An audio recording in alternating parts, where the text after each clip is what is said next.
In this video, we will analyze why Russia is on the brink of launching full mobilization. Here, the Kremlin is running into a growing manpower problem, as recruitment slows, battlefield losses keep rising, and the one advantage Russia still depends on starts to weaken. As that pressure builds, Russia is moving closer to the point where paying men to join is no longer enough, and taking them by force becomes unavoidable. Footage from Russia already shows how forced mobilization is conducted in the open, as men in Penza were taken off the streets and loaded into a minibus outside a military enlistment office. Mothers and wives surrounded the vehicle and tried to block it from leaving, as one woman became ill from stress and another cried that they had not even given her 5 minutes to say goodbye to her husband. Additional reports from the area also describe security forces stopping cars and public transportation, taking men to enlistment offices and forcing them to sign contracts to be sent to the front lines. This shows that the authorities are no longer relying only on incentives and formal recruitment channels, but are beginning to pull manpower more directly from the population. Those scenes become even more significant as the administrative side of this mobilization process had been moving at a breakneck speed in the weeks prior. In the Volgograd region, Russian officials from across the Southern Federal District were recorded gathering for a conference to discuss how best to implement forced mass conscription into the army, updating and preparing the necessary procedures and staff. So-called realistic exercises were part of these preparations as well, including the handling of citizens already pre-selected for mobilization, the dispatch of draft notices, the transfer of vehicles and equipment, and how to conduct targeted mobilization inside major enterprises. The reason this mobilization effort is now taking shape is because a superiority in manpower is the only major advantage Russia still has left over Ukraine. In most other areas, Ukraine now has a sound lead over the invading Russian forces.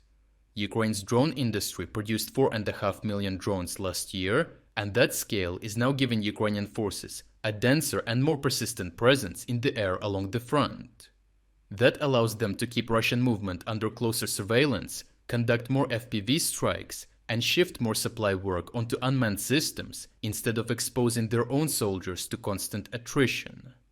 At the same time, Ukrainian forces place far greater emphasis on preserving manpower, so operations are approached more carefully and evacuation efforts are pushed further, which helps Ukraine keep more soldiers alive and prevent avoidable losses after the fighting.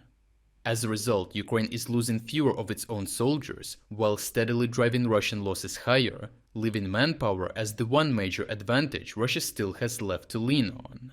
That is why Russia now needs mobilization to preserve the one advantage it still has left, because it is no longer bringing in enough men through so-called voluntary recruitment alone. A new report shows that Russia is now recruiting only around 800 soldiers per day, down from roughly 1,000 to 1,200 per day the year before. At the same time, Ukraine is dealing around 1,200 Russian casualties per day, which means it is now inflicting losses faster than Russians can replace them. What makes this even more telling is that the slowdown comes despite already absurdly high enlistment bonuses, which in some cases have reached around 30,000 euros, or roughly $34,000. The Kremlin has even had to add debt relief for recruits and their families in an effort to make enlistment more attractive. That shows Russia has already spent heavily to avoid broader mobilization and is still failing to generate enough manpower through incentives alone. Those mounting casualties are steadily bringing mass mobilization back to the center of the war. As Ukraine drives Russian losses higher, it becomes harder for the Kremlin to keep weakened units filled through contracts and cash alone, especially as recruitment slows despite record high incentives. With losses now outpacing replacement, a broader draft stops looking like a political risk Moscow can keep postponing and starts looking like the only way to keep the front from thinning out under its own weight. Overall, Russia is moving toward a stage of the war where preserving manpower will require steadily deeper coercion inside the country itself.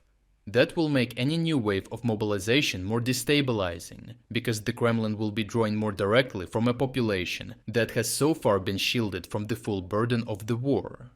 At the same time, sending larger numbers of men into the army will not solve the deeper weaknesses in logistics, equipment, and battlefield effectiveness that are already reducing the value of Russia's numerical advantage.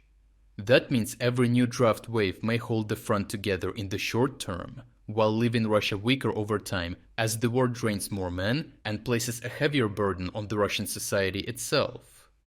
To watch uncensored combat footage that we used in this report, check out our interactive news map. Here we are unrestricted by the YouTube policies and can finally show you the full, uncut version of what really happened. But what is even more important, this map will give you access to all our analysis of significant events that go far beyond of what we can include in our short daily videos. Finally, we are officially releasing the second generation of our interactive map. What you are seeing on your screen right now is a significantly enhanced and far more powerful version of the map that has even more advanced features and news analytics tools. To celebrate the launch of the new map, we are also launching a 50% sale on all subscription plans. Starting from just $4.99, you will not only gain premium access to the map, but you will also unlock all our exclusive strategic updates, frontline overviews, and strategic geopolitics videos. So check out the link in the description to become an exclusive member of our community. I truly appreciate everyone who stepped up to join us. Your support means the world to us.